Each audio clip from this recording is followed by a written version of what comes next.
Hello and welcome to Hops and Brews. And this week, it's a big, bold Craft Beer 101. So it's Russian Chris. You get it? It's a character. It's Russian Chris. Oh shit, where's my vodka?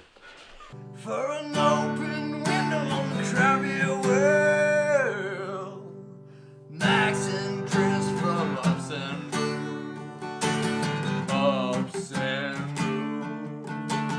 Welcome to Hops and Brews. Yeah. So this week on Craft Beer 101, They are big, they're bold, they're beautiful. are we reviewing Adele songs? No, we're talking about Russian Imperial Stouts, and look at them. They're round, they're beautiful, they're dark, they're thick, they're full of character. But Max, what the hell is a Russian Imperial Stout? And no, it's not related to the latest song, which is, I don't know. I'm Hello. not sure. I just remember hello. Hello. Hello, is that you? Is it me you're looking at? That's not the right Russian song. Anyway, so Imperial Stout, yeah. Russian Imperial Stout. Now, if you haven't seen our videos on Baltic Porters, go Yeah. check it out because the story is actually very similar. And the they're- history behind it anyways, they're very similar styles. So, cliff notes. The reason why it's called the Russian Imperial Stout, and also why it's usually only called an Imperial Stout in the States, at least it was for a very long time. Yeah. So, to start off, it is an England product. It is Great Britain that created this beer. They invented the porters and the stouts. Okay. And they also invented the imperial version of this style of beer. So, Peter the Great from Russia visited England late 17th century and guy fell in love. visited Yeah, he shitload of did. He stuff. did. He liked it.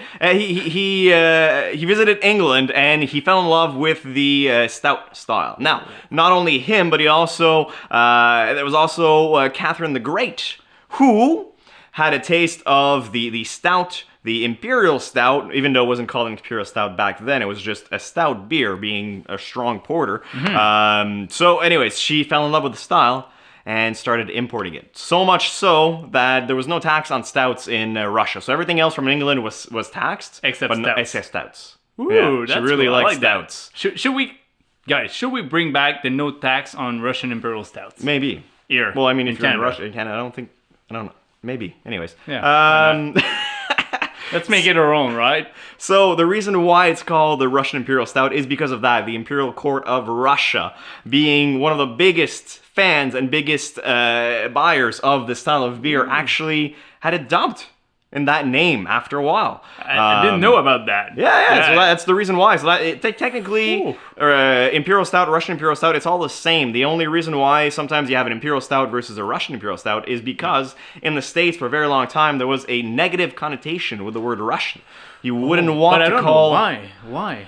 Cold War. Anyways, so that's why they stopped naming this style of beer Russian Imperial Stout. They just started calling it Imperial Stout. Now, Okay. at its base, Imperial basically means double.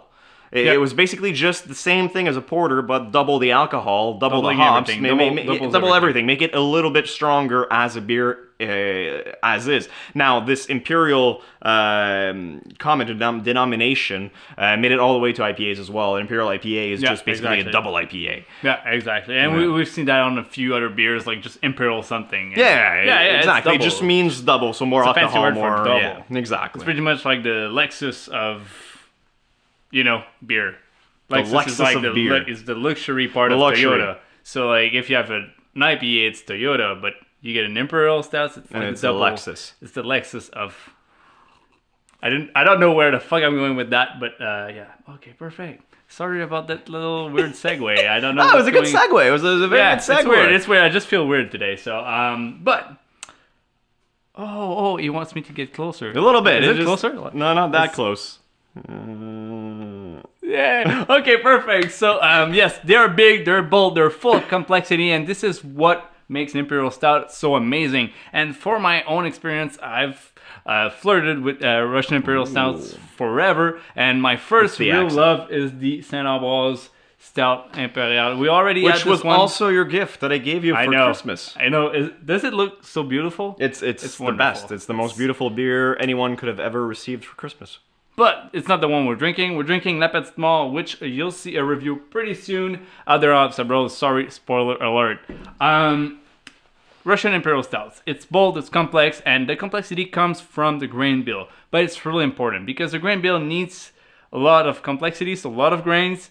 So it's a really hard beer to brew. We always say that, but this one, especially yeah. on the sparge process. Okay. Because yes, you do your big grain mash, you do your whole thing, you move around your cereal, you do your big oatmeal, you extract the sugars and all the nice oils from the cereals. But after that, you need to sparge them.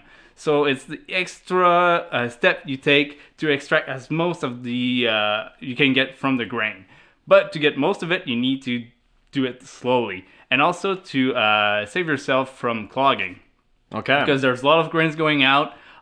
You go really, really, really slow. So we're talking about like a 1 to 2 hour process of sparging the beer. That is. I don't know, like depending on the system, but homebrewing, they're talking about an hour of sparging. That's a lot. Like we did some homebrew, and usually it's like 5 minutes, and we dump everything aside the bucket, and it's really filled.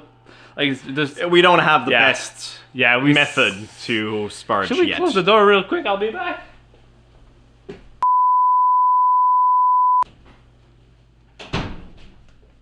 I did a good reason why I really had nothing to say while you were gone, so I know. I just put the little beep thing instead. It was a Isn't lot great? easier. Isn't great? That thing is just beautiful. Yeah. It saves us every time.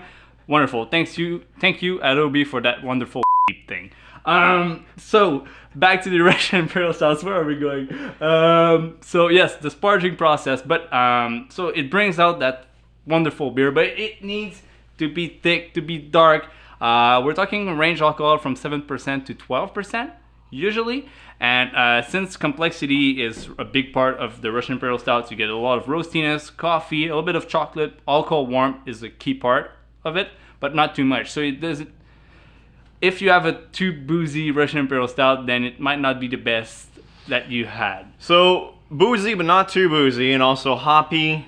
A little more hoppy than you would usually have, mostly for transport. I know back in the day that they would basically transport it from England to Russia, and it would have to survive the trip, which the first time they did so, it did not survive. That's why they upped the dosage. Legend says that some of the Russian Imperial Stouts back then were able to be kept for half a century. Wow. That's what I read. It would be interesting to actually find I don't one know. of those. Yeah, it would be interesting. If you guys have like half-century old Russian Imperial Stout, then hit us up at beer@hopsandbarrels.com. We'll get the beer, we'll drink it, we'll review it. You like this house, right? Yeah. It's a house you like? Yeah, it's my house. We should dig a hole in the backyard and put a case of beer, like some random beers here and there that we think would age well. Leave it there for like 20 years and then dig it up. How deep would we have to do? We need to do so it doesn't freeze. Like we need to dig. Let us know in the comments below how deep we have to dig. And what beers you would like to see in that little care package. That little magic box. What's it called again? There's a word for that. I don't know, but time capsule. In that time capsule. But there's a brewery out there in close to, I forgot where it is, but they put that in really like shallow lake, like in the bottom of the lake. They aged it for a year, and now they pull it out, and it's like it's cold fermented, bottled imperial lager thing. Yeah, it's like a really weird concept, but they have like 3 bottles, that's it, and they try it out. I heard it's fantastic, but we'll never know it. Unless we try it. So, final... No, that's it about it. So yeah, that's fantastic. That's it about Imperial Stouts. Now, if you like the 101, if you like the 101s in general, or if you want to see a beer that we haven't talked about yet, well, let us know in the comments below, and we'll do our best to talk about it. And if you hate my clumsiness from this Craft Beer 101, then leave a like, because 8 means like. Right? No? Something like that. Still clumsy, right? Yeah. Cheers. Cheers. Make it awkward. Oh, man. Jamais awkward. Ah.